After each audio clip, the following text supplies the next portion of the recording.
salaamaaleykum mbokk téléspectateurs yi salaamaaleykum mbokk internet yi yéen ñuy seetaan à travers C-Media TV di am contentement ak mbégte di leen présenter seen émission le choix de la semaine nee naa leen émission bi nii lay demee saa su nekk semaine bi jot dañuy xool benn personne boo xamante ni mi ngi yëngu ci dara ñu fas yéene ko dalal waxtaan ak moom ci lu baree tey nag ma amoon invité bu spécial invité boo xamante ni homme politique la waaye tamit nag invité boo xamante ni mën naa ne responsable politique la di wuyoo ci turu Moustapha Diouf ñu gën koo xam ci Tafako bala ñuy développé nag ci suñu sujet tey nag dañoo fas yéene waxtaanee lu bari ci loo xamante ni mën naa ne actualité la waaye tamit nag rawatina politique du ma def rek lu bàyyi ko mu nuyoo ko mbokk téléspectateurs yi koy seetaan à travers C-Media TV après ñu daal di jàll si suñu waxtaan salaamaaleykum monsieur Moustapha Diouf. maman maa ngi lay nuyu di la ziar di am contentement vraiment di leen dalal ci invitation bi ngeen ma invité di gërëm waa C-Media ñëpp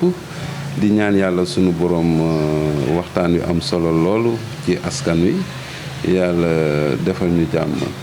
ñoo ko déggandoo mbokki téléspectateur u C-Media ak mbokki internet yéen ñii seetaan nee naa leen tey dama am invité bu spécial invité boo xamante ni mën naa ne ràññeewu leen ko sax ci média yi li muy génn bariwul li muy wax bariwul nee naa leen tey kooku laa leen indil tey sama choix ndaxuma nee naa leen émission choix de la semaine nii rek lay demee saa su nekk semaine bu jot damay xool ko spécial ko xamante ni mën naa ne ñëpp ñi ngi koy déglu ko xamante ni aussi ñëpp ñi ngi koy bëggee ñu dalal ko waxtaan ak moom tey mën naa ne monsieur Moustapha suñu waxtaan tey dafa nar a neex. non tey moom dina neex. parce que C-Media dama koy suivre chaque jour gis naa ñu fiy jaar. et vraiment aussi ni ngeen ñëwee neex na ma trop. je sais que ce sera une très bonne émission. baa xam nga ni tamit duma la may dara. non duñu mayante dara. kon su baaxee ñu dem. monsieur Moustapha mun nañoo xam. kan mooy monsieur Moustapha Diouf kan mooy Moustapha Diouf ñu gën koo xam ci Tafako mën naa ne Tafako bi sax lañ gën a ràññee. nga leeral ñu aussi tamit Tafako bi fan la jógee. merci maman. Moustapha Diouf moom benn Thiessois la comme tous les Thiessois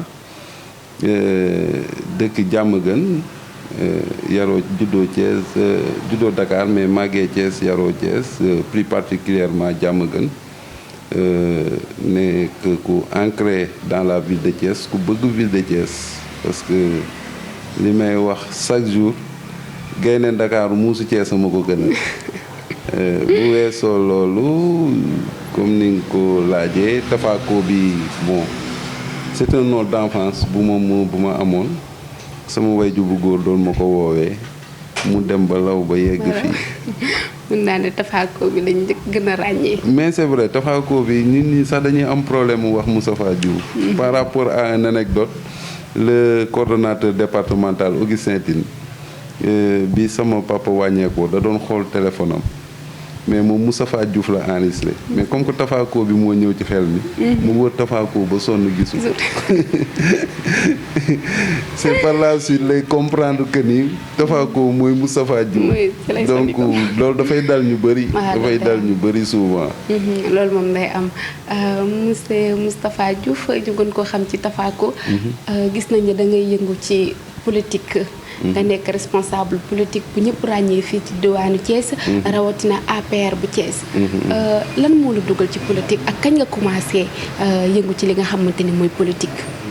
man sama dugg ci politique nag yàggul noonu parce que pratiquement vers les années 2010 c'est sur une occasion ma dajeek honorable député le président Abdou Mbow à Dakar. au-delà que ñoo bokk koñ ñoo yarandoo benn koñ Diamaguène ñoo demee Dakar di lijjanti ab kayit au palais de justice ma dajee ñëw gis otom foofu ma woo ko ne ko mais Abdou mu ne ma man ko sa oto laa gis palais de justice mu ne ma waaw sama oto foofu laa koy gaare pour dox dem ville boobu tous les responsables de l'APR boobu APR mi ngi soog a commencé tàmbali dañ leen doon tardel biir Dakar et véritablement mu ne ma donc il préfère garer là-bas son véhicule dox ba biir ville de Dakar bi ma waxee loolu mu laaj ma loo fi wut ma expliqué ko mu boole ma ak benn nit un responsable aujourd'hui de l'Alliance pour la République Amath Diouf après j'ai compris que ni ñoom ñi ngi ci ay moments yu difficile bon quand il est revenu à Thiès ma dem gis ko ne ko man dama laa bëgg a jàppale ci politique loolu moo ma dugal ci politique et jusqu'à présent xawma leneen ci politique lu dul jàppale honorable député Abdou Mbow. kon mën naa ne ba ngay ànd ak Abdou Mbow fekk nga ñu fondé seen li nga xamante ni mooy seen APR bu Thiès bi. non fekk na ñu créé APR au niveau de Dakar au niveau de Thiès les gens me taxent même de membre fondateur. parce que Abdou Mbow mi may àndal dañu jàpp ni membre fondateur la mais moi je suis venu après pratiquement même les années 2012 bi ñuy dem élection présidentielle.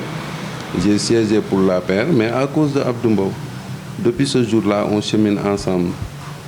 léegi mën naa ne kon lan moo la gën a poussé ban liggéeyam nga gis ak ba tax nga di engagé wu sa propre engagement nga ne Abdou Mbow mi mooy tax ma dugg ci politique.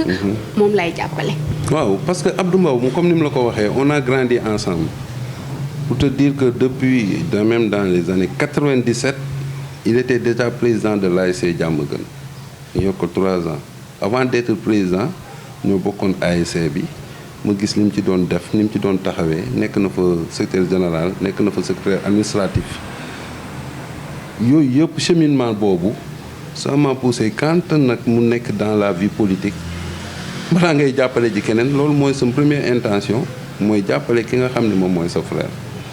donc bi mu ñëwee ak Alliance pour la République après pour te vous dire que c'est Amath Diouf qui m'a mis au parfum que ni Macky Sall daf ko wóolu Macky Sall moom la dénk ay jeunes am Abdou ne m'a jamais dit que ni c'est lui le responsable c'est lui le coordonnateur des jeunes de l'Alliance pour la République j'ai dit oui su fekkee Macky Sall mi dëkk Fatick moo mën a jël ku dool ni Abdou Mbow suñu doomu Thiès doomu Diamaguène def ko coordonnateur national des jeunes de l'Alliance pour la République donc ñun ñi ñoo ci war a njëkk a jàpp. Et véritablement j'ai pas regretté de cheminer avec lui parce que c'est un homme engagé dans tout ce qu'il fait c'est un homme très loyal en amitié et c'est un homme excessivement social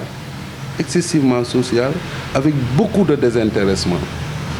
loolu aussi ay facettes la yoo xam ni man jàpp naa ni doomu aadama bu nekk boo ko gisee ci doomu aadama di nga ko bëgg di nga ko naw te yooyu laa gis ci moom moo tax je continue à le soutenir. Je n'ai aucune ambition politique nag la seule ambition politique c'est d'accompagner l'honorable député le président Abdou Mbow dans ses ambitions politiques waaw. ba tey dama lay laaj rek lan moo nekk sa diggante ak Abdou Mbow yéen ñaar ba tax nañ gis nañ ne yow nekk nga membre bu fidèle membre bu loyal koo xamante ni depuis bi nga commencé ànd ak moom ba léegi mën naa ne mosuñoo dégg Moustapha Diouf mi ngi parti bi wala Moustapha Diouf léegi ànd naa kii chaque jour rek ñu ngi la gis ci ginnaaw ki nga xamante ni mooy l'honorable député Abdou Mbow lan moo nekk seen diggante yéen ñaar lan moo waral loolu. mais loolu c'est un rapport de confiance c'est un rapport de respect mutuel boo xam ni am na sama diggante ak moom et balaa ñu yegge foofu en 2013 le président de la République moi c'est man en tant que son coordonnateur dañu dem son dernière université républicaine bi nga xam ni moom moo ko jiite président Macky Sall wax ju am solo daane nangu leen ñu jiite leen yàlla yéegee leen et véritablement Abdou Mbow jiite la dafa neex parce que dina wax ak yow dina la laaj sa xalaat et c'est comme un frère et il l'a dit et il l'a démontré sur plusieurs facettes donc man je ne vois pas lan moom moo waral jaral may dem feneen wala may xool keneen wala parce que li ñuy wuti fépp man am naa ko ci ginnaaw Abdou Mbow. ci nga xam ne ndax dama gis ne à chaque fois nit ñi dañ leen di dégg fii bu subaa ñu dégg leen fee mais depuis bi nga commencé politique ba tey mosuñoo gis wala ñu dégg ñu ne monsieur Tafa Diouf mi ngi fee wala mi ngi faa. mais moom laa lay wax c'est par rapport à la considération de mon leader muy le président Abdou Mbow. considération bi ma jox responsabilité yi ma jox en tant que coordonnateur de ses activités politiques et sociales. dem gisuma leneen lu may wuti feneen wala leneen lu ma nit war a wan lu may wuti feneen parce que comme je te l'ai dit c'est un frère avant tout mais aussi c'est mon leader en politique il m'a beaucoup appris en politique il m'a appris à être très social et très désintéressé. Et je vais vous dire une anecdote. Benn jour dama romb état régional ñuy grève am sama benn grand bu ma romb daan ne ma yow xanaa xamoo yëgu leen ni da ngeen di grève pour te dire que il pensait même que je travaille à l'hôpital régional ndax ay cas sociaux yoo xam ne dama koy xëy di ko régler ji foofu. Et j'en suis fier. C'est parce que Abdou Mbow m'a donné l'occasion aujourd'hui de régler des problèmes, d'avoir des personnes yoo xam ni dañu nekk dans la détresse. Loolu soo ko amee ci nit defe naa moo ëpp alal moo ëpp àdduna te yooyu yëpp manqué wu ma ci dara. C'est quelqu'un qui me soutient jour et nuit. C'est quelqu'un qui me responsabilise davantage. Et c'est quelqu'un qui a un très grand respect envers ses militants. waaw ba tey rek dañuy daal di continuer rek ci ki nga xamante ni mooy l'honorable député monsieur Abdou Mbow monsieur Abdou Mbow du moins gis nañ ne jamono ji ñu toll mën nañoo wax sax moo nekk deuxième personnalité de l'État. Est-ce que waa Diamaguène ñu ngi ciy gis seen bopp? waaw alhamdulilah au-delà de waa Diamaguène parce que souvent damay dégg nit ñi focaliser wu Abdou Mbow à Diamaguène parce que c'est quelqu'un qui est très ancré à son terroir. Diamaguène bi nga xam ni fa la juddoo ba pare dëkk fa. loolu moo tax souvent nit ñi dañuy fàtte ni Abdou Mbow ses responsabilités dafa dépasser Diamaguène et il le fait au niveau de dans toute la commune de Thiès même dans le département de Thiès. ñi ngi ciy gis seen bopp bu baax parce que loo koo xam ni loo xewle gis ko lu ñuy woote pour askan wi mu teew ci lu ñuy woote mu def ci donc man je sens vraiment en tant que son coordonnateur amul dara lu ñuy wax Diamaguène par exemple Thiès te Abdou Mbow def ci loxoom surtout au niveau de la commune Thiès-Est il a beaucoup investi sur le plan de la formation des femmes sur le plan de l'emploi. kon Abdou Mbow créé na emploi. Oui, xam nga créer emploi Abdou Mbow son rôle en tant que député c'est pas de créer des emplois Abdou Mbow li mu mën mooy li nga xam ni tey jii par exemple boo demee à l'université de Dakar il y a 35 jeunes yoo xam ni ils sont de la commune je te dis pas de Diamaguène mais de la commune yoo xam ni foofu la ñuy liggéeyee ñu ngi université de Dakar sont de Somme R100 Diamaguène Cité Pilot Cité Niax ainsi de suite. mais est-ce que population bi gis nañ loolu yëg nañ loolu ndax damay dégg lu ci bëree bëri dañ koy critiquer yeneen zones yi du genre. bon mais parce que c'est un homme public même Macky Sall le président de la République avec tout ce qu'il fait dans le Sénégal parfois il est critiqué ça veut dire que au-delà de ce qu'il fait dafa am loo xam ne dafa am importance mooy que ni ñi nga xam ne dañoo far feneen wala dañoo nekk ci leneen wala gëmuñu moom li muy def. Ils sont obligés de le critiquer. Mais je vais vous dire une chose. Il est un des rares hommes politiques de 2012 à nos jours. C'est 11 ans. Il est sur le terrain. Il est sur le terrain. Da nga koy gis fête, da nga koy gis nakar, da nga koy gis bànneex. Et chaque année, je vais vous dire que ni li ma la wax ci góor am na ay jigéen ñoo xam ni boobu ba léegi ñu ngi yëg xëy di liggéeyee Polytechnique. Ainsi de suite. am na ñoo xam ni par rapport à leur domaine yi ñu nekk mais mi ngi leen ciy jàppale par rapport aux femmes yi nga xam ni yàlla dogalu ñu am liggéey mais c'est quelqu'un aujourd'hui quand on parle de formation pour la femme pour les femmes mais c'est ak l'autonomisation des femmes par rapport au financement ak il en a fait excessivement. kon par exemple tey jii financé bokk na ci ñi nga xamante ne ñi ngi financé femmes yi. ne depuis 2012 jour bi ñu ko falee député à l'Assemblée nationale la première chose qu'il a fait c'est d'aller dans une banque de la place jël ci ay moyens poosam daan ne man jigéen ñi ñaari problème la ñu am mooy que ni dañuy am problème muy impôt yi ñuy teg ci financement yi ak nu mu tuddati apport yi ñu leen di laaj pour ñu soog leen a financer mais mu fay ko éponger ko pour ñu mën leen a lebal xaalis ñu liggéey. Et par rapport à tous les financements que l'État fait aussi, il travaille à ce que des femmes de la commune de Thiès am ci te il le fait chaque jour. gis nañu yow aussi tamit Moustapha Diouf bi nga ànd ak l'honorable député Abdou Mbow yàgg na. depuis boobu ba léegi. lan nga bénéficié wu ci ki nga xamante ni mooy l'honorable député Abdou Mbow. mais je te l'ai dit tantôt j'ai bénéficié de l'expérience j'ai bénéficié aussi de sa considération parce que pratiquement sax am na ñoo xam ni cër bi nga xam ni moom la may jox moom lañ ma jox c'est ça le plus important et je suis chargé de mission du président de la République loolu aussi Abdou Mbow laa ko bénéficié woo ni ma xam démb xam tey xam ni y a un changement. ban genre changement. non mais xam nga tey jii changement man bëgguma ko qualifier man bëgguma am rapport ak nit muy des rapports financiers ainsi de suite et je prends l'occasion pour dire aux autres ñi nga xam ne ñoom ñoo yor état d'esprit boobu que li nga xam ni mooy jóge suñu borom dara gënu ko mais yàlla dogal na ko heure bu ko jaaralee ci loxoom mu yegsi ci man. maanaam. alhamdulilah moom laa lay wax xam nga tey jii je vais vous raconter une histoire sur ma personne.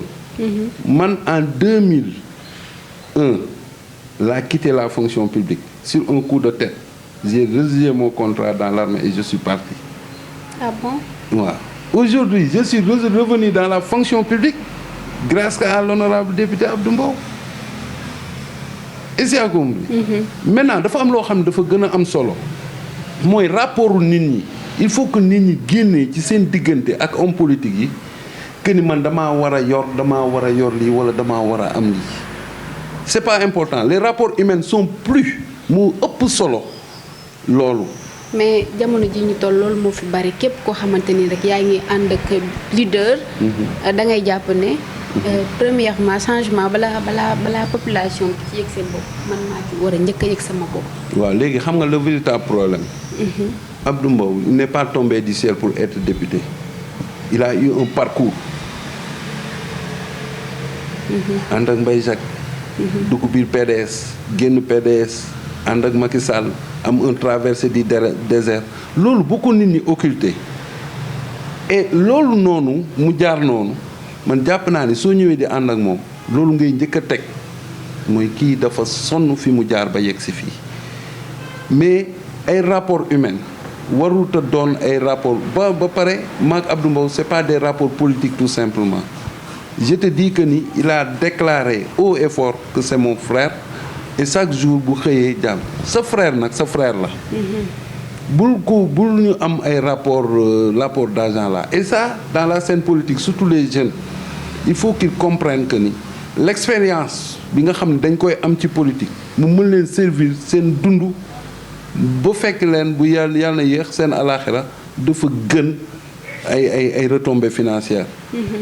man bokk ma philosophie c'est pas des retombées financières mais avoir de l'expérience pouvoir vivre avec cette expérience après nag léegi ci des bu ko yàlla dogalee ci yow rek day ñëw. waaw ñu ngi lay jaajëfal bu baax a baax kàddu yi rafet na macha allah di leen fàttali rek encore une fois ne yéen a ngi seen biir émission le choix de la semaine nee naa leen nii rek lay demee semaine bi jot dañuy xool koo xamante ni homme public la koo xamante ni ku ñëpp ràññee la ñu daal di koy fas yéene dalal waxtaan ak moom duñ def rek loolu daal dem seetaani publicité te ñëwaat léegi ci seen biir plateau le choix de la semaine. Carrefour Média seen site d'information la yéen waa Sénégal xibaar yu wér te wóor exclusivité www.carrefourmedia.com scoop yu tàng jër actualité sportive politique économique culturelle faits divers ak ay faits de société lépp ci www.carrefourmedia.com ngeen ko mën a amee Carrefour Média site de référence la site bu rafet te professionnel image yu leer boole rapidité ak fiabilité loolu mooy Carrefour Média annonceurs yi partenaires yi lu way bëgg mu siiw jàllale ko Carrefour Média. waaw mbokk téléspectateur u C-Media TV comme ni ma leen ko waxee woon sànq rek dem nañ seetaani publicité te ñëwaat di leen fàttali rek encore une fois ñi nga am suñu invité bu spécial bi di wuyoo ci turu Moustapha Diouf plus connu sur le nom de Tafako ba tey rek dañuy continuer suñu waxtaan. maa ngi lay nuyuwaat encore une fois. ba tey rek Moustapha dañuy daal di ñëw rek ci li nga xamante ni mooy élection locale yi nga xamante ni mën naa ne is bi moo lëmbe Thiès kaay gis nañ ne zone nord bi ku jóg rek day dem foofu mairie nord la soxla mais pourquoi pas mairie est bi Abdou Mbow lan la def est ba nga xamante ni kenn mënul yëkkati sa loxo ne maa soxla maire bi lan moo waral loolu waaw loolu aussi il faut ñu comprendre leen ñi nga xam ne tey jii ñooy déclarer seen candidature ils sont dans un parti wala ñu yor seen mouvement di déclarer seen parti mais ñun yàlla dafa dogal ñu bokk ci benn parti bu tudd Alliance pour la République bokk ci coalition bu tudd coalition Benno Bokk Yaakaar comme je te l'ai dit tantôt Abdou Mbow nekk ci kilifa yi nag parce que bu bokkee nekk membre secrétariat exécutif bu Alliance pour la République nekk porte-parole adjoint moom ci boppam jàpp na ni am na yoo xam ne waru ko parce que boo bokkee ci coalition da ngay bàyyi ba ñu waxtaanee biir nekk génn nga soog a déclarer sa candidature mais li nga xam ne moo am solo mooy dans le cadre de sa coordination ak les membres de la coalition Benno Bokk Yaakaar de la commune de Thiès nous sommes en train de travailler à ce qu'il soit le candidat au conseil départemental de la ville de Thiès li tax loolu nag bu ñu amee ndaw lu mel ni Abdou Mbow dëkk Thiès di sagoo Thiès am ñaari mandat député nekk secrétaire élu premier troisième vice-président président de la commission affaires étrangères nekk premier vice-président ci conseil départemental bi groupe parlementaire Benno Bokk Yaakaar bi mu nekk président groupe bi depuis 2014 son expérience même au-delà de l'APR mooy dans le PDS nekk président CLS départemental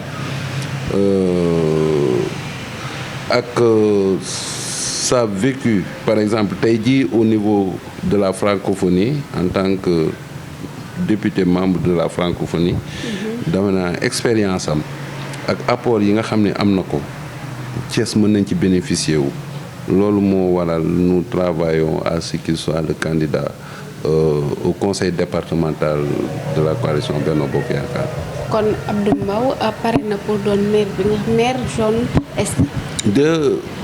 de romb nañu maire yi Thiès Est dama ne nous travaillons à ce qu'il soit le candidat au conseil départemental de la coalition Benno Bokk Yaakaar parce que bannière Benno Bokk Yaakaar li tax ma am solo mooy Abdou Mbow Alliance pour la République la bokk son excellence le président Macky Sall mooy jiitu Benno Bokk Yaakaar 2012 ba léegi élection bu fi mës a jaar am na ci taxawaay boo xam ne dans la coalition Benno Bokk Yaakaar bu mën a tey jii porter sa candidature au conseil départemental. léegi mën nga ñoo leeralal tuuti rek lan moo tax duñ gis ku soxla maire est. maire est am nañu ko soxla bëri na mais véritablement ku ci nekk par exemple aussi da ngay respecter discipline de parti parce que ñi ngay wax fii ñi dëkk Thiès Est ñëpp ci Benno Bokk Yaakaar lañ bokk te le président de la République son excellence Macky Sall wax na ko waxaat ko mooy na ko ñëpp déglu moom mooy sunu njiitu coalition et les gens suñu tool yi ñu ngi travailler ku ci nekk ci li nga war a liggéey di xaar la candidature yi nga xam ni moom mooy jógee au niveau de la coalition Benno Bokk Yaakaar.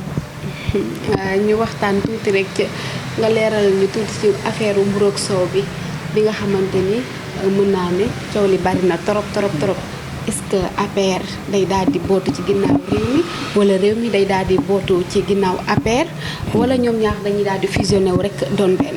waaw léegi xam nga dama lay wax benn wax mooy que ni te mën naa ko wax ci ñetti pàcc. benn bi mburoog soow c'est l'entente de deux personnes muy son excellence le président de la République ak le président Idrissa Seck. mburoog soow c'est pas une coalition.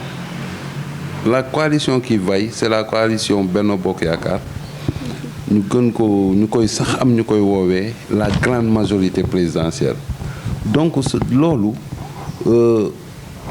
mburoog soow ab slogan la rek boo xam ni ñaari nit comme man ak yow ñu waxtaan ma ak yow comme mburoog soow mais teewul on est dans la coalition Benno Bokk Yaakaar Et il y a la conférence des leaders de Benno Bokk Yaakaar qui va décider ainsi de suite. Maintenant réew mi dañuy topp ci ginnaawam Thiès wala day topp suñu ginnaaw Thiès damay fàttali ni réew mi ñëpp wax nañ ko ñoom ñooy majorité à Thiès mais n'oubliez pas que nous avons 47% yoo xam ni c'est des responsables de la coalition Benno Bokk Yaakaar ñoo ko liggéey dans le département de Thiès et ça duñ ko vendager et on ne va pas l'omettre parce que nous avons aussi un parti qui s'appelle l'Alliance pour la République qui est né dans la douleur et qui s'est implanté partout au Sénégal jox son excellence le président de la République Macky Sall 26% ñu dem deuxième tour Benno Bokk Yaakaar ñëw ainsi de suite réew mi il était membre de Benno Bokk Yaakaar ils sont revenus ils deviennent aussi membres de Benno Bokk Yaakaar lii moom moo am te loolu moom moo am solo. kon mën naa ne kon mburoog soow bi ça n'existe pas. ça n'existe pas c'est un slogan tout simplement ab slogan la rek xam nga tey jii doo dem déposer ji fële ministère de l'intérieur di déposer mburoog soow. loolu mais Benno Bokk Yaakaar ngay déposer. yeneen candidat déposer yeneen kii. yéen daal ku ràcc daal jëmale sa kanam. non du ràcc jëmale sa kanam xam nga dama ne la au début le réew mi était dans le Benno Bokk Yaakaar. benn instant ñu génn ci tey ñu dellu siwaat dans le Benno Bokk Yaakaar mburoog soow boo dégloo Idrissa Seck moo ko théorisé le président Idrissa Seck que je remercie au passage pour son adhésion à la coalition à la grande majorité présidentielle bi mu demee ba xool xam ni réew mi moo ko ñor mu dellu si ànd ak son excellence le président de la République mais le mburoog soow ce n'est qu'un slogan le plus important mooy la coalition et la coalition Benno Bokk Yaakaar moom mooy la coalition bi nga xam ne moo fi nekk depuis 2012 di gagner toutes les élections nag tous les types d'élections donc bu ñëwee ñu ñëw ça veut dire que du amul ràcc jëmale sa kanam parce que ñoom ci lañ bokk. kon dañuy ràcc jëmale suñu kanam ñun ñëpp. da ngeen di ràcc jëmale seen kanam. sa biir wax dégg naa nga tudd ci ki nga xamante ni mooy Idrissa Seck. Idrissa Seck est-ce que conseil économique social et environnemental bi nga xamante ni monsieur Macky Sall moom la ko fal. est-ce que Thiès waay ñi ngi ciy gis seen bopp jeunes yi ñi ngi ciy gis seen bopp. ah loolu serait un peu difficile de le dire véritablement. Pour moi personnellement ce serait un peu difficile de le dire mais li nga xam ni moo am solo. non mais yéen a ràcc jëmale seen kanam kon war nga cee warulaa diis nga wax ci. non dama ne par exemple au conseil économique social et environnemental. man personnellement ce serait un peu difficile ma ni la ndax waa Thiès waaye ñi ngi ciy gis seen bopp wala gisuñu ci mais li nga xam ne moo gën a am solo mooy président conseil économique social et environnemental dëkk Thiès. le ministre chargé du numérique de l'économie numérique.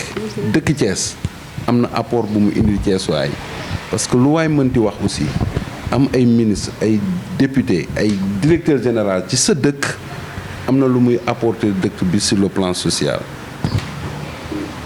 kon daal mën nañu mënoo cee gën a indil ay leeral yu gën a xare yooyu mënul nekk. non mënul nekk mais parce que mais leeral yi ma la indil nii dara gënu ko leer tey jii boo amoon benn ministre nga xëy beneen ministre yéegi ci kaw ab institution bu toll conseil économique social et environnemental président bi dëkk sa dëkk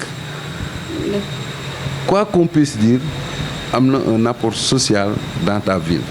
mais yoo xamante et une très grande considération au niveau national de ta ville. loolu leer na la wala leeru la. leer na ma nañ moo tax ma wax la ko. kon daal mën naa ne Thiès waay kon ñu ngi ciy gis seen bopp. ñu ngi ciy gis seen bopp bu baax. bu baax a baax bu baax a baax kon baax na ba tey rek ñu ngi ci suñu biir émission choix de la semaine. li ñuy waxtaanee aussi jamono ji ñu toll ñu ngi ci période hivernage. umpuloo woon ne ndox mi bari na trop. mbënd bi métti na. ba rawatina ñu ràññee woon ci tali bi nga xamante ni moo nekk diggante R100 ak Sampaate de tali bi nga xamante ni dafa xar. coow li bari na trop ci tali boobu lan nga ñu ci leeral ak lan moo waral tali boobu ñu tuddee ko tali Abdou Mbow. waaw maman damay masawu ñi nga xam ni yàlla dogal na mbas mi ñoom ñu yàqule ci lu bari. foofu laa njëkk a commencé et pour ma wax la ni rek tali bi xarul tali bi xarul dafa toj. non tojul xarul pëtëxul.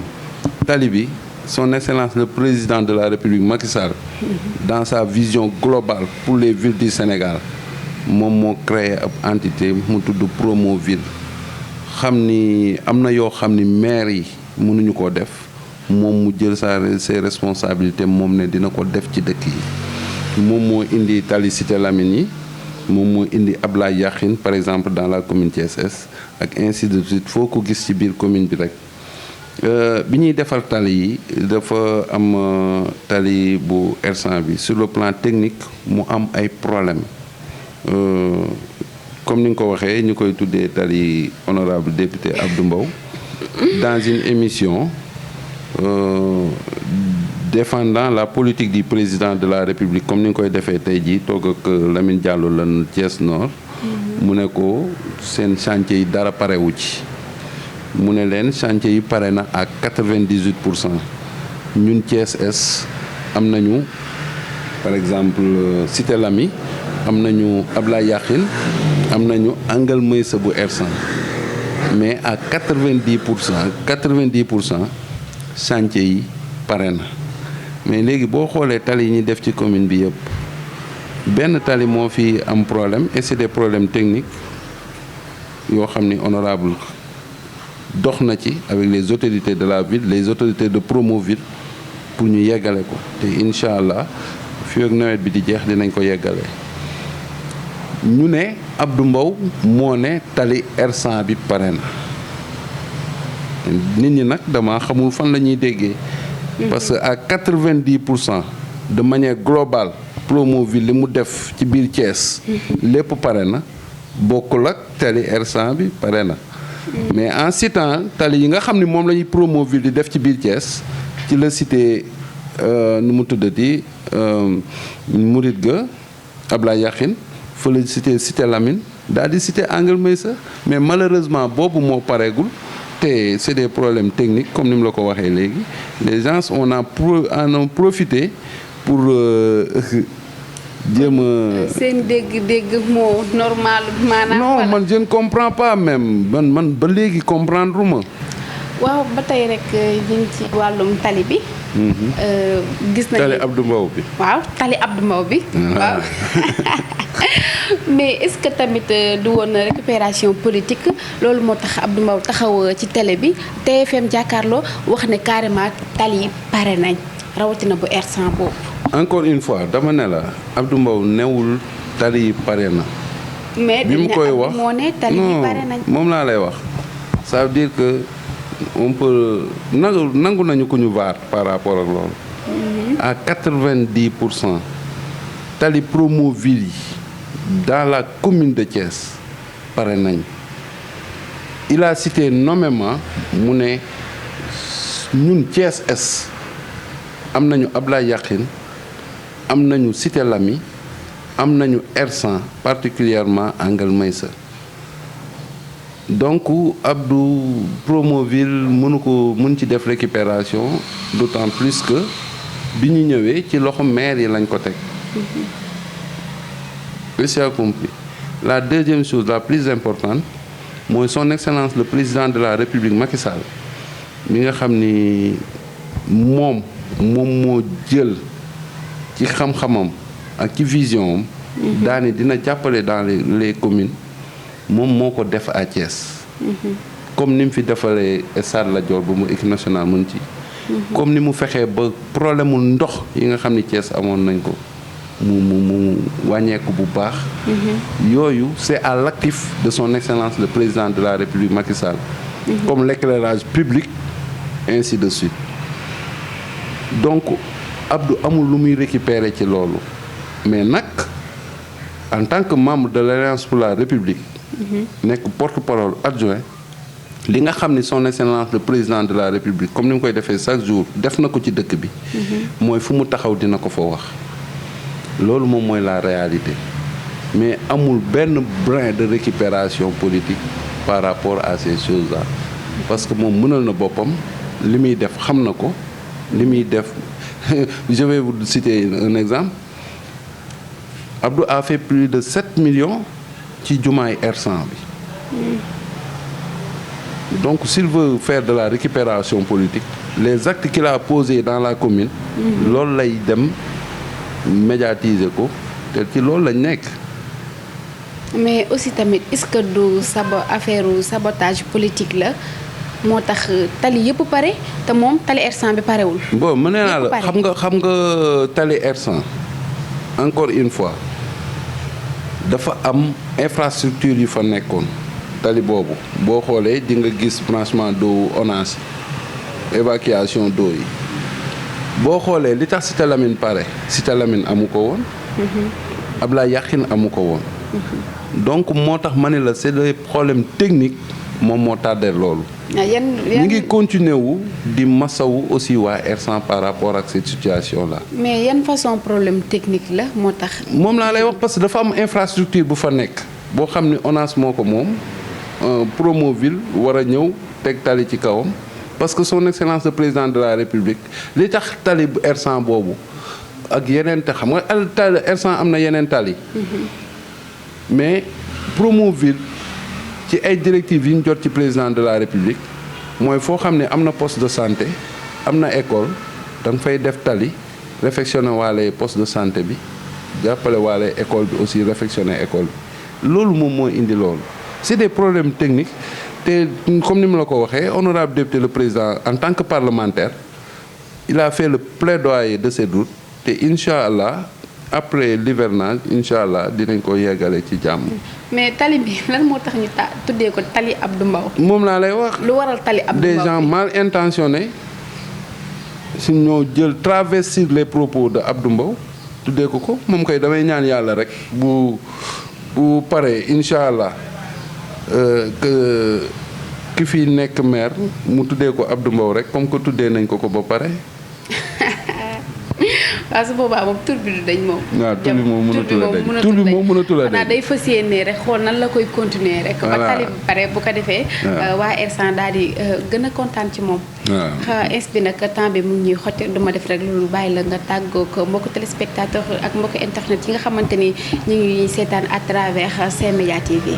waaw maman maa ngi lay nuyu di la sant encore une fois di la gërëm di la wax ni kontaan naa trop di ñaan yàlla bis bi yàlla bu mu doon suñu mujjug daje di remercier waa C-Media bu baax parce que vraiment c'est un jeune entrepreneur thiessois qui participe au développement de la ville de Thiès di ko ñaanal yàlla ñu romb fii am télé bu mag am site boo xam ni wër na àdduna parce que vraiment il le mérite maa ngi leen di sant bu baax di leen gërëm di leen ñaanal. merci beaucoup merci encore une fois yéen a ngi woon seen biir émission le choix de la semaine nee naa leen émission bi nii rek lay demee tey nag suñu invité dafa spécial mën naa ne waxtaan nañ ak moom yaatal nañ aussi tamit lu baree bari yaakaar naa ne aussi lépp loo xamante nii rek leerutoon seen bopp leerutoon seen nopp Moustapha Diouf leeral nañ leen ko ba mu leer naññ li lañ leen indiloon nag ci seen biir émission choix de la semaine comme ni ma leen ko waxee rek nii rek lay demee saa su nekk ba tey rek damay daal di remercier ñi nga xamante ni ñoo ciy jàpp bu baax a baax rawatina groupe technique bi ku ci mel ni Sipro kooku nag maa ngi koy remercier encore une fois ak Bëgg Fallou Chérif mënuma dem sans pour autant ma remercier leen ñoom ñi nga xamante ni dañ may jàpp rek rafetal ma ba ma rafet car macha allah waaye tamit nag duma fàtte ki nga xamante ni nag mooy Aïda Sall Dada Love moom mi nga xamante ni mooy borom Mbour borom Thiès borom Diamaguène moom mi nga xamante ni mooy borom anif bi le 12 incha allah du yomb Aïda duma def rek nag lu dul rek di leen jox dig daje ba beneen semaine incha allah beneen invité.